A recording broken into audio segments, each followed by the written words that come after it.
Fala pessoal, estamos começando aqui mais um Dream Podcast. Chegamos ao episódio 8 do nosso especial Além da Ordem, mais 12 regras para a vida, do Jordan Peterson. E comigo aqui, Fabiana Pinhata. Fabi, obrigado pra gente seguir nosso especial. Obrigada a você, Bruno.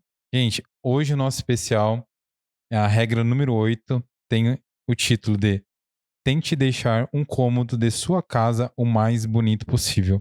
Arrumar seu quarto não é o suficiente. Ele começa o livro, né, Bruno? Porque quem tá vendo talvez só esse episódio, a gente contextualizar, o Jordan Peterson começa esse livro fazendo uma gracinha com relação ao livro anterior, que ele fala que a gente tem que arrumar o quarto antes de arrumar o mundo. Ele fala, vai dar uma olhada ali no seu quarto para você ver a bagunça que está o seu quarto e começa arrumando seu quarto para primeiro você depois exigir que o mundo seja arrumado. Então ele fala, fiquei conhecido por encorajar as pessoas a arrumarem seus quartos. Talvez seja porque eu fale sério sobre um conselho prosaico e porque sei que é uma tarefa realmente muito difícil de fazer.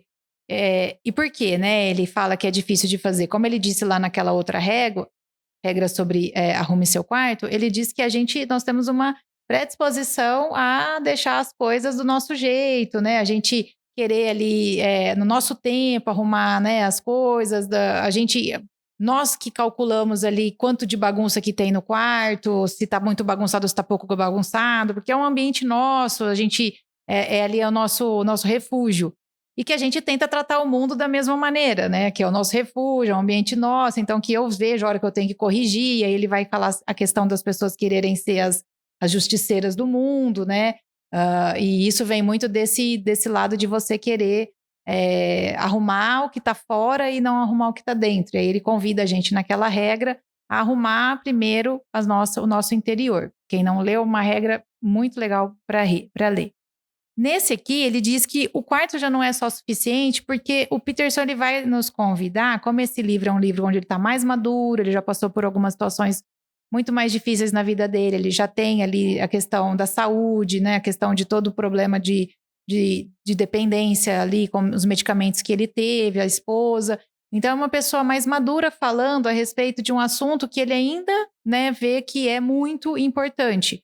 Então, para a gente até não ficar muito redundante, com relação à regra passada, eu já vou entrar bem aqui no que ele já associa, que é com relação à beleza. Ele fala que deixar um cômodo bonito não é uma coisa fácil, porque você vai ter que ter uma harmonia ali, a beleza vai ter que saltar aos olhos, porque o quarto arrumado é diferente de um cômodo bonito.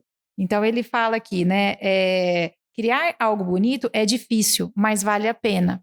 Ele mesmo ali faz uma autoanálise dizendo que ele já estava deixando o quarto dele, né, que ele considera o escritório dele, que ele vive lá muito desarrumado, mas que ele colocou muitas coisas em ordem e deu prioridade para colocar muitas coisas em ordem e realmente deixou esse cômodo, né, que é o quarto dele aí. Ele fala, eu mesmo não estava em devida ordem naquele momento, e eu também coloquei muitas coisas em ordem para mergulhar no caos e arrumar essas coisas.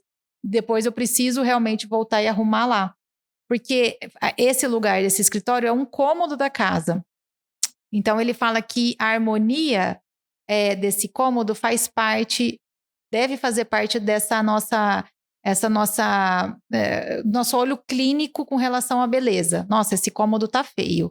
Né? Não só não está arrumado, mas como ele está feio. Ele fala, se você aprender a tornar algo realmente belo em sua vida, então se você se propor a fazer esse cômodo ficar bonito, mesmo que seja em um aspecto isolado, quer dizer, mesmo que seja alguma condição, não a casa toda, algum lugar da sua casa que não seja o seu quarto bonito, terá estabelecido uma relação com a beleza.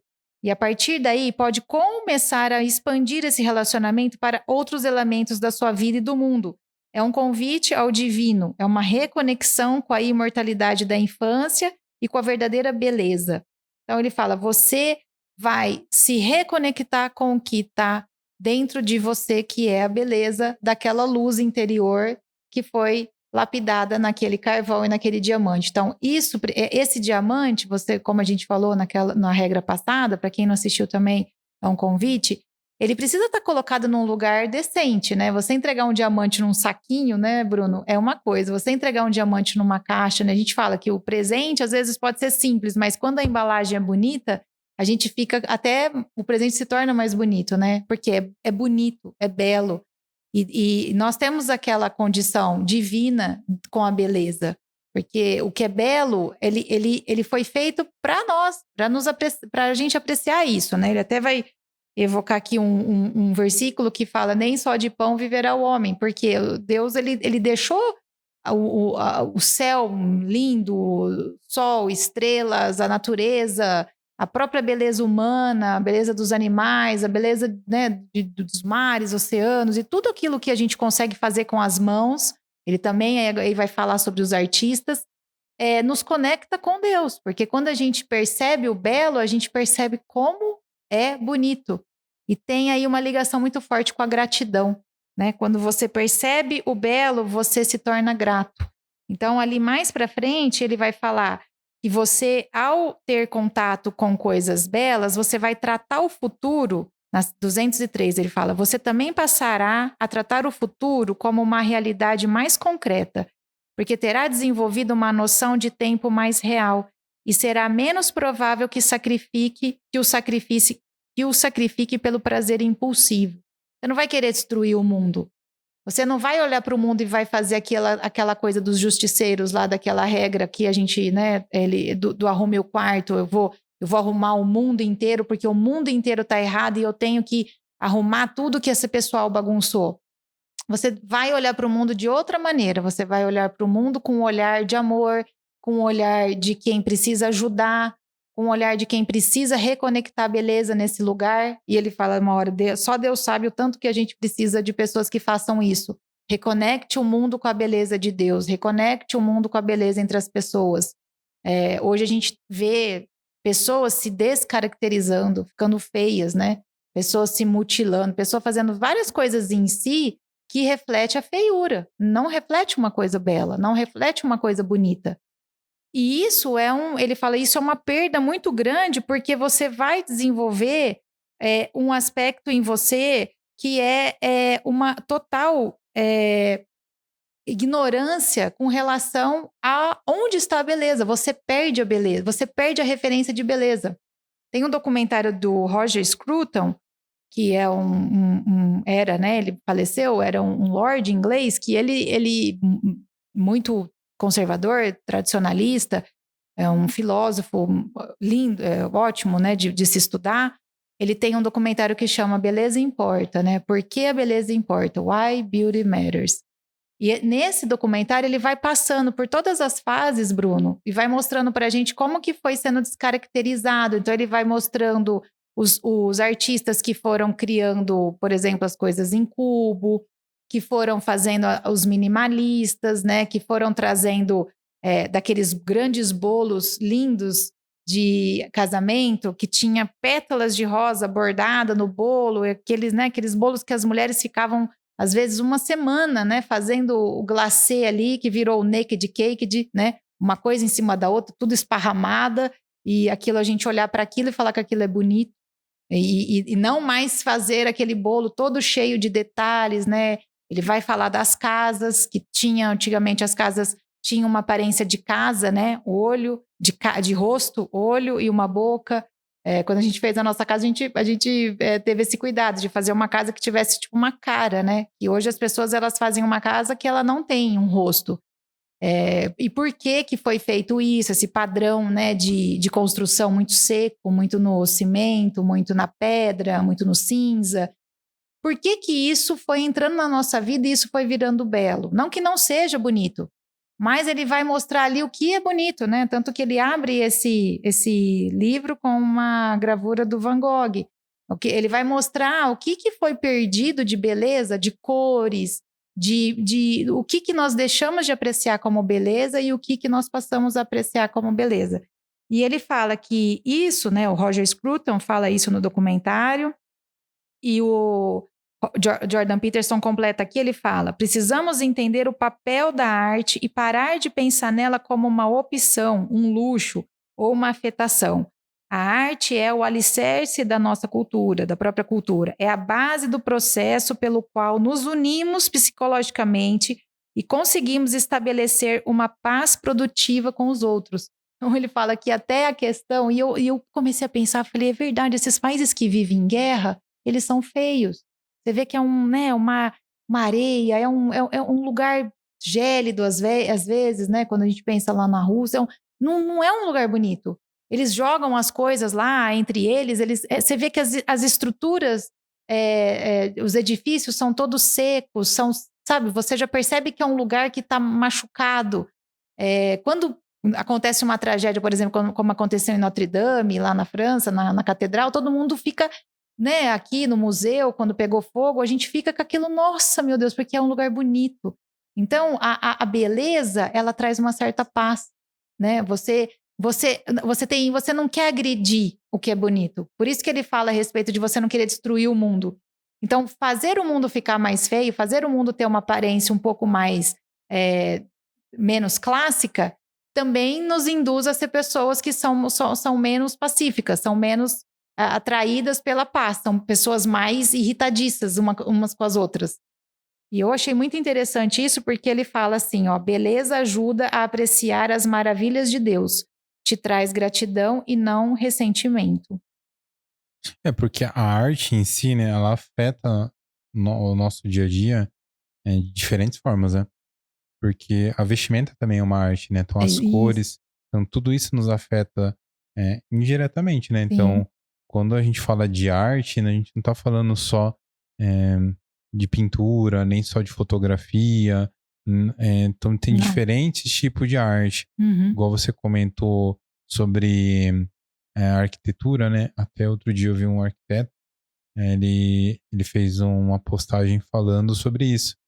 Ele colocou uma casa dos anos 90 Uhum. Ah, e, lá, e aí ele coloca assim, isso era padrão de o beleza. padrão do mais bonito e de excelência de arquitetura nos anos Uhum. 90. Uhum. E hoje, quando você vê uma casa antiguinha, assim, tem muita gente que fala, isso aqui é Feio, né? ultrapassado. Uhum. Então, o que que é o bonito, né? O que que é o belo?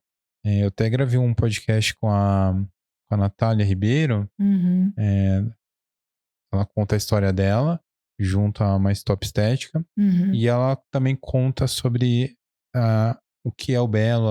Ela traz essa visão dela da beleza, da estética, Sim.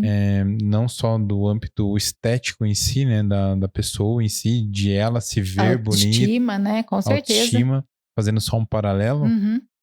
mas a arte em si, igual quando eu conversei com o Rafael sobre fotografia, ele faz, que é o que ele fala aqui um momento, né, sobre ter um quadro na casa, né, Isso. de trazer essa sensação, né, da pessoa reviver.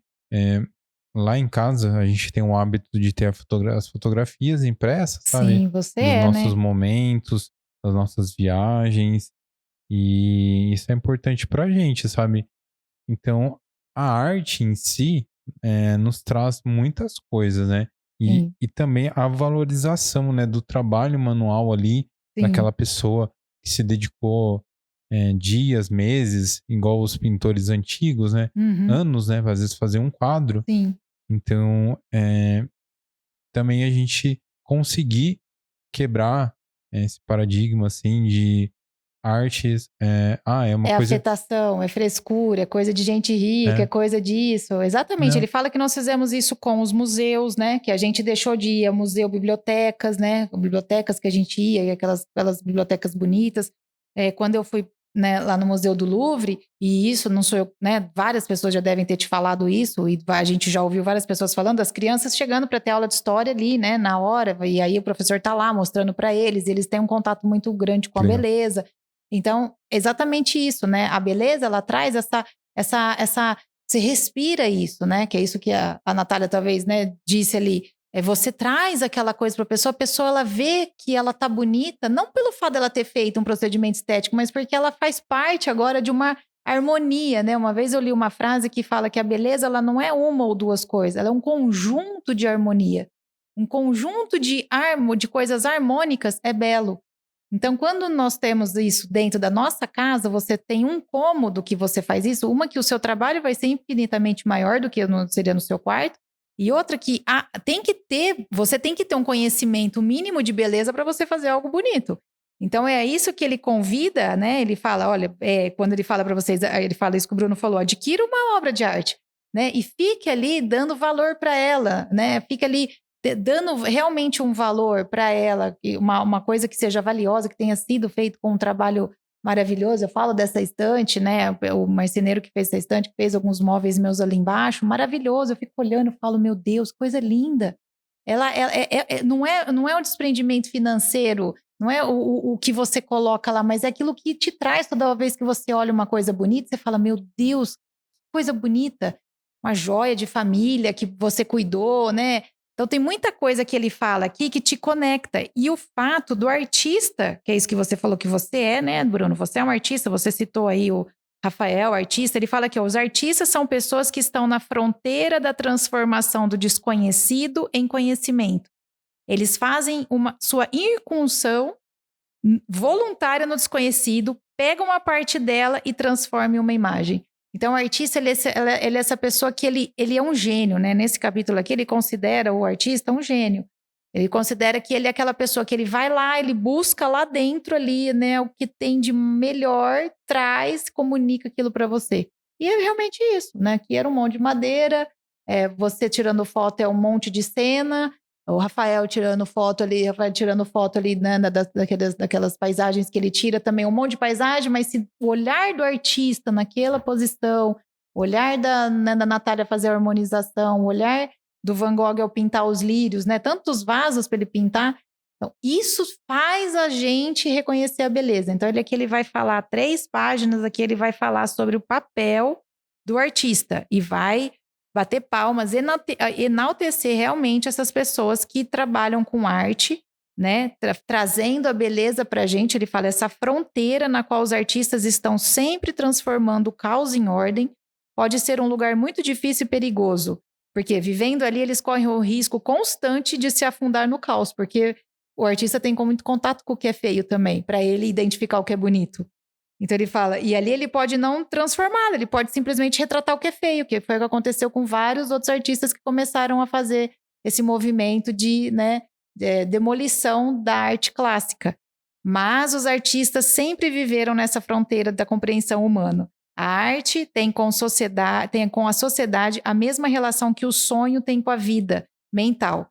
Você é muito criativo sonhando. E aí ele fala, quando você está na página 216, ele fala, quando você sonha, você tem uma ideia do que você poderia ser, né, sendo um artista, que às vezes sonhando, seu sonho é colorido, você sonha um monte de coisa legal. Agora, imagina um artista que está vivendo isso, né? Então, essa pessoa, ele fala, é uma pessoa de uma grandeza superior. É nesse patamar que ele coloca os artistas, Bruno, coloca vocês, olha que legal. E é interessante, né? O Jordan, como muitos outros pensadores, traz nesse capítulo aqui, né, no caso da regra 8,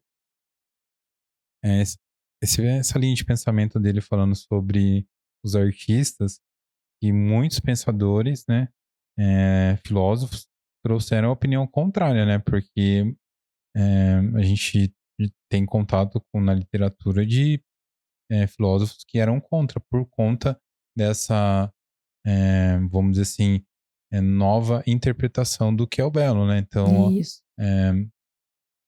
a gente tá, no caso dele aqui, ele traz todo esse enaltecido, mas alguns pensadores colocavam os artistas ali como aquela pessoa que poderia distorcer o que é o belo e o que não é, e trazer reflexões, e isso trazendo na linha de pensamento dos gregos e tudo mais, e para alguns não era muito legal, tipo, mas o artista ele vem com esse poder, entre aspas, de trazer uma nova, e isso às vezes não é legal. E eu acho legal que ele vem na contramão de alguns pensadores, e ele ressalta, né? Ele traz assim de uma forma muito bonita, né? Trazendo valor, mas não só o valor pro artista, o valor que isso vai trazer para a vida da pessoa. Isso. Então, é legal, que existe os artistas, pessoas que traz isso de uma forma diferente, que vivem, às vezes, uma pessoa que tem uma agução diferente pela música, o pintor que vê as cores de um jeito diferente. Então ele traz esse lado bonito do que E ele, ver diferente também. isso, e ele fala o seguinte: essa pessoa, ela praticou algo, né? Ela convive com algo que você também pode fazer. Ele nos convida a ser essas pessoas criativas, né? Ele diz: olha, se existe, sempre ele chama a nossa atenção assim: se existe quem faz, então existe uma maneira de você fazer. Que aquilo que ele falou lá naquela regra passada, quando ele disse que se todo abusador abusasse, a gente não teria mais uma sociedade sem nenhum caso disso. Então, se teve quem não mais fez a coisa errada, então há uma vasta chance da gente dar certo ao não fazer. Então ele fala, olha, se existem os artistas que conseguem, né, trazer a beleza para dentro da nossa vida, então nós também podemos fazer a mesma coisa. Nós também podemos olhar as coisas e fazer esse garimpo, né, do que é belo e trazer isso para a nossa vida. E aí ele vai falar que ele foi tentando fazer isso, né? Que ele foi lá na sala dele, lá na Universidade de Toronto, tentar pintar a sala, pintar o teto, colocar uns quadros, e aí que a coordenadora falou, não, você não pode fazer isso. Ele falou, por quê, né? O quê? Eu tô planejando transformar algo extremamente feio em belo, com rapidez, sem problema e pouquíssimo dinheiro. E você tá me dizendo, você não pode fazer isso? Ela quis dizer, não, se você fizer, todo mundo vai querer fazer. Aí ele falou, não vai, né? As pessoas não vão querer fazer. Ela falou, não, mas aí todo mundo vai achar que isso daí pode ser feito toda hora. Aí ele falou, achei que estava falando com alguém sensato e razoável, mas é evidente que não. Ela encerrou o assunto e eu, então, pedi demissão. Porque ele falou, não dá. Vou trabalhar num lugar que é feio desse jeito, tô tentando deixar o lugar mais bonito. E ele não tá lá, tá me tolindo por causa que alguém vai... E ele falou que depois, lógico, isso foi reconsiderado, ela deixou e ele falou, não muito tempo depois, descobri que o departamento agora levava potenciais novos contratados ao meu escritório para lhes mostrar quanta liberdade criativa era possível na Universidade de Toronto. Então, depois que ele deixou o lugar lindo, e as pessoas, os novos professores, ele falava, olha aqui, ó, você pode deixar a sua sala bonita também, né? Então ele fala, se não tivesse a coragem, que ele fala que os artistas têm essa coragem, se não tivesse a minha coragem de ter colocado, olha, esse negócio tá feio, eu quero embelezar isso daqui, talvez não teria tido esse resultado. Na última regra, ele fala sobre os meninos andando de skate, lembra que ele fala que depois colocaram um monte de aramado lá onde as crianças andavam de skate, né? E ele falou, deixou aquele lugar feio, qual a intenção de tirar crianças brincando do lugar para colocar um monte de aramado sem criança, lugar horrível. E depois ele fala, né, que até toda aquela ebulição que deu ali na Universidade de Toronto com ele, muito era causado por isso. Ele pensa, porque se tivesse crianças brincando ali no pátio como era antigamente, não sei se teria tido tanto ataque como teve, porque transformamos uma coisa bonita em feio, então vamos destruir tudo, entendeu? Então é uma consequência, então isso é para a gente pensar assim, a nossa casa às vezes nos traz uma certa depressão, nos traz uma certa ingratidão, um certo ressentimento, porque a gente não está deixando ela bonita. E isso, você vê, ele fala com pouco dinheiro, com alguma mínima imaginação, mas o mais importante é ter a visão de beleza. Ter o que vai colocar ali dentro para ficar bonito, né? O que vai deixar ali resplandecer a luz, ter uma conexão com o que é belo. Então, de novo, a gente precisa reconhecer o que é belo para a gente trazer a beleza. Por isso que o Roger Scruton fala, por que a beleza importa? Por que estão destruindo o padrão de beleza? Estão dizendo para você que uma coisa que é feia é bonita, para você ter qual parâmetro de beleza? E é importante lembrar também, né? Não que. Mas o que o mercado influencia também, né? Sim, olha, eu ia falar isso. Você é o que você consome. Porque nós temos que interpretar também que tudo que segue uma tendência foi, não vou falar ditado, mas segue Conduzido, né? conduzido, acho que essa é uma boa palavra, conduzido por uma linha de pensamento de alguém, como a moda, como a arquitetura, como várias coisas. Então, tem uma origem do que é tendência, do que é moda.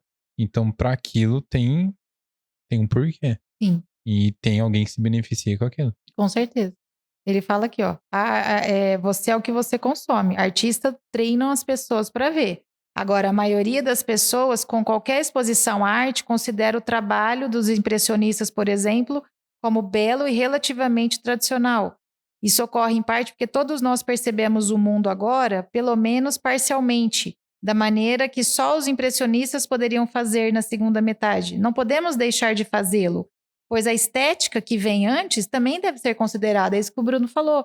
Assim, não é porque agora estão colocando um movimento de que isso é bonito, o naked cake é bonito.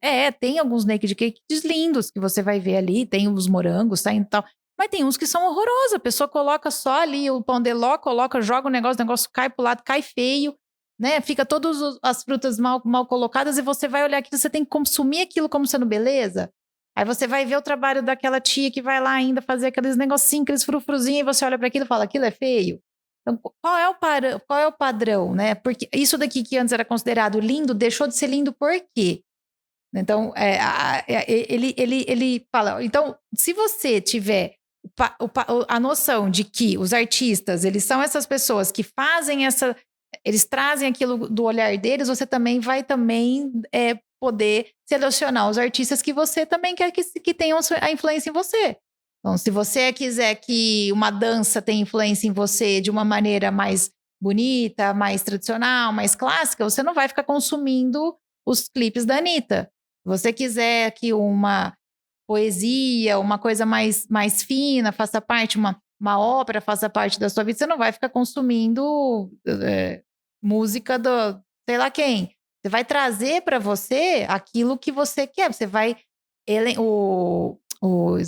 aquele pianista, eu esqueci o nome dele, professor de piano, ele fala que a gente tem que escolher quem é que a gente vai... Ele fala, muitas vezes eu tenho que escolher entre Beethoven e Bach. E Álvaro Slaviero. Fala, às vezes eu tenho que escolher, eu tenho um tempo, aí eu falo, hoje eu vou de Beethoven, porque o Beethoven sempre me traz uma certa nostalgia, porque ele era uma pessoa que tinha todo ali aquele processo dele se dedicar à arte, quando ele tá precisando de uma coisa mais forte, ele fala, eu vou no Bach, porque o Bach é aquele cara que escreveu, né, e ele fez aquelas pontuações, tananana, aquelas coisas bem fortes. Então, quem é que ele nem pensa numa opção de escutar, por exemplo, um rock pesado, um AC/DC. Não faz parte daquilo que ele quer. Mas às vezes tem gente que... Então, quem vai te influenciar em quais momentos? Na música, na arte, na beleza, na literatura, né? Tem uma coleção ali de livro do Carpo, Otto Maria Carpo, que ele fala ali a história da literatura ocidental. Então, ele vai falar o que foi que foi influenciando a gente, né? O que nos influencia. E aí, por fim, Bruno, ele fala assim, ó, a beleza o leva de volta ao que você perdeu. A beleza o faz lembrar o que permanece para sempre, imune ao cinismo. Cinismo de você considerar, isso daí é bonito? Aonde que isso daí é bonito, né? A beleza o atrai de uma forma que fortalece o seu objetivo. A beleza o faz recordar que existe um valor cada vez maior.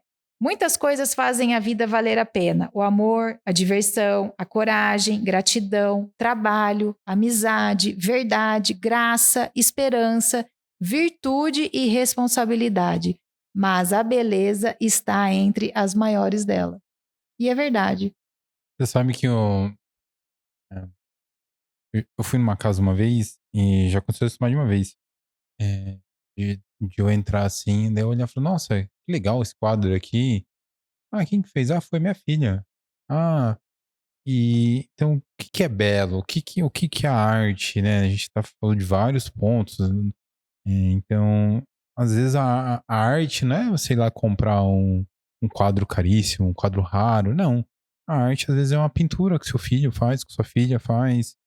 Exatamente. Uma coisa que sua avó fez. Te dê, né? Que te conecte com aquilo que é divino. Minha tia, ela faz crochê. Ela fez um tapete lá pra gente. A gente tem maior carinho pelo tapete. É a arte dela. Isso. Ela passou, sabe Deus quanto tempo fazendo o tapete lá, com o crochê dela. Uhum. E é uma arte. Então, e isso é muito importante. Pra gente, a gente se sente super bem quando a gente coloca o tapete lá. quando a gente tá em família, a Cuida do gente... tapete, não joga o tapete para bater de qualquer jeito. A hora que vai lavar o tapete, tem cuidado com o tapete, né? Então, arte é muito singular para cada um. Que é arte? Pode ser um Exatamente. desenho, um poema.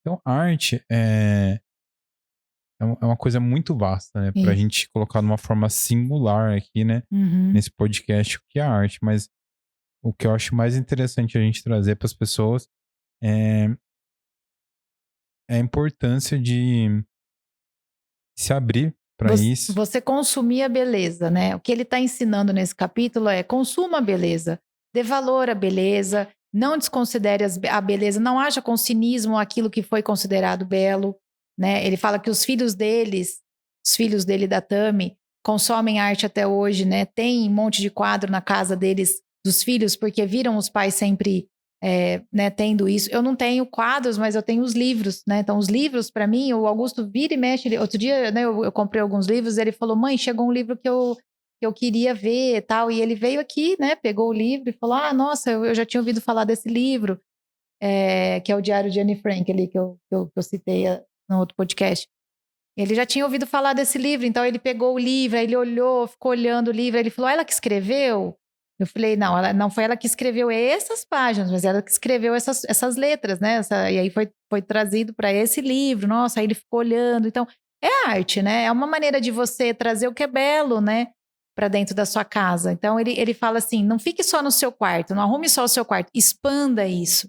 Porque quando você expande, você coloca a arte no seu cômodo, você coloca a arte na sua casa, você coloca a arte, a beleza na sua vida, na sua aparência, na maneira como você trata as pessoas. Outro dia eu tava vendo uma moça, uma senhora, né? Que ela é super uma mulher muito fina, e ela falou que quando alguém vai na sua casa, por exemplo, e você serve um vinho, é muito diferente você servir um vinho num copo do que você servir numa taça. E mesmo uma pessoa simples, quando serve o vinho num copo, ela lamenta não ter uma taça. E é verdade, eu já fui em casas, às vezes, de pessoas simples que abriu um vinho simples e falou: ah, não tem uma taça. Porque a pessoa, ela fala: poxa, eu gostaria de ter uma taça para servir. Então, ela tem uma noção do que é belo, né? Que aquela bebida combina com uma coisa mais bela. Ela falou: isso enriquece a vida da pessoa, porque às vezes a pessoa vai trabalhar e vai comprar duas tacinhas, né? Então ela trabalha por causa disso. E isso é uma motivação. Então ele fala: coloque essa motivação na sua vida também, para ter coisas bonitas, para passear em lugares bonitos, para saber apreciar coisas bonitas, porque isso vai te conectar com aquela luz divina e a beleza importa. É isso aí, Bruno. Pá, é, episódio curto hoje, É curto. mas eu acho muito legal a gente comentar sobre esse tópico. O Jordan, com muitos outros pensadores, ele trouxe a linha de pensamento dele sobre o que é belo. E hoje a gente falou, né, na regra 8, tente deixar um cômodo de sua casa o mais bonito possível. Gente, no próximo episódio a gente vai falar sobre a regra 9, escreva em detalhes todas as velhas lembranças que ainda o perturbam. Nossa, esse aqui vai ser, eu acho que o oposto desse podcast. A gente já consegue sentir aqui pelo tom, né, gente? Fico muito feliz vocês que nos acompanharam até o final desse podcast. Quero convidar todos vocês para se inscrever no nosso canal. Dream Podcast no YouTube, Dream Podcast no Spotify. Quero fazer um agradecimento muito especial para o nosso parceiro, Ótica Vitória. Eles estão conosco em todos os podcasts. Lembrando que a Ótica Vitória fica no centro de Avaré. E para você que nos assiste aqui, lembrando que a gente vai dar um presente muito especial para vocês, que em qualquer compra vocês vão ganhar mais 10% de desconto, gente. Então, esse é um presente para vocês que nos acompanham aqui no Dream Podcast. É só você apresentar esse corte ou tira um print, já guarda. Quando você for fazer sua compra, já fica esse presente especial por você, para vocês que nos acompanham aqui no Dream Podcast. Quer conhecer um pouquinho do meu trabalho? É o Bruno Loureiro. E lembrando, galera, para você que tem um pequeno negócio ou uma grande empresa, minha dica também hoje para vocês é a Cena Produtora Audiovisual. A Cena trabalha com criação de conteúdos de foto, vídeo e também a parte de web design, texto e o estratégico, todo esse material para a gente trabalhar na imagem da sua empresa e levar a mensagem que vocês querem passar para os seus clientes, pacientes, caso você for médico ou uma médica, da melhor forma possível. Então, e hoje a gente sabe, né, gente, a importância das redes sociais. Então fica a minha dica aí para vocês, Cena Produtora Audiovisual. Vejo vocês no próximo podcast. Valeu, galera.